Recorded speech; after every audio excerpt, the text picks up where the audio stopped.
The Giga Press is Tesla's superpower. The reason Tesla is the super brand that it is. These Giga Presses are massive, ginormous beasts. In fact, they are so large they would easily swallow your apartment whole and still have room. Crazy, right? These guys weigh over 400 tons and measure 20 meters by 7.5 meters by 6 meters. That is 66 feet by 25 feet by 20 feet. These guys are huge. So huge that transporting them requires the use of over 20 flatbed trucks. The company behind the Giga Press is Hydra, an Italian manufacturing group. Hydra and Tesla have apparently been working together for a while now, as Tesla has multiple orders with the company, some of which haven't been fulfilled just yet. Now, with the way the machine is named, it's easy to think that it was Musk who christened the machine. You know, Gigafactory, Giga Press. However, that's not the case. It was actually Hydra that gave the machine its name. Away from naming things to making things. Primarily, Tesla uses the Giga Press to create car chassis in single pieces. Of course, this significantly cuts down on the amount of work needed to make one car, since Tesla now only has to deal with assembling 3 parts instead of bolting and welding over 100 parts together, like the automotive industry has been doing for donkey years now.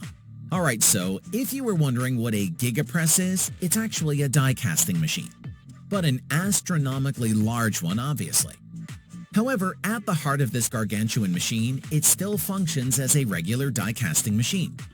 So there's a plunger, and this plunger pushes hot molten metal into a reusable mold. Pretty simple MO, just like every other die casting machine. The only difference between a Giga Press and a regular die casting machine is the scale at which a Giga Press operates. Simply put, it is unimaginably massive.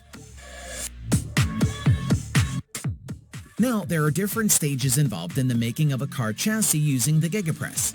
The first step is the preparation step, during which soybean oil is sprayed into the mold. This step is taken so that the finished chassis can be easily removed from the mold once it is formed.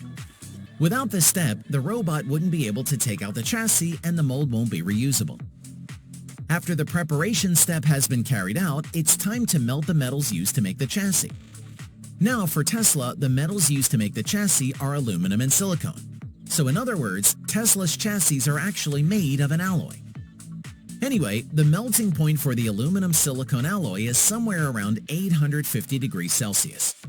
Once the alloy is melted, it is pushed into the mold using the plunger until the alloy cools to a temperature of 400 degrees Celsius. Once the alloy is cooled in the mold, it is then taken out by a robot and dipped in a pool of water, so it can cool further to a temperature of 50 degrees Celsius. The final step in the making of the chassis is the inspection step. After the chassis is cooled a second time, it is removed from the pool of water and then inspected for rough edges and defects, all of which will be corrected if present. With the chassis now made, the robots take over once again and drill all the required holes at the required spots on the chassis. And just like that, we're ready to assemble.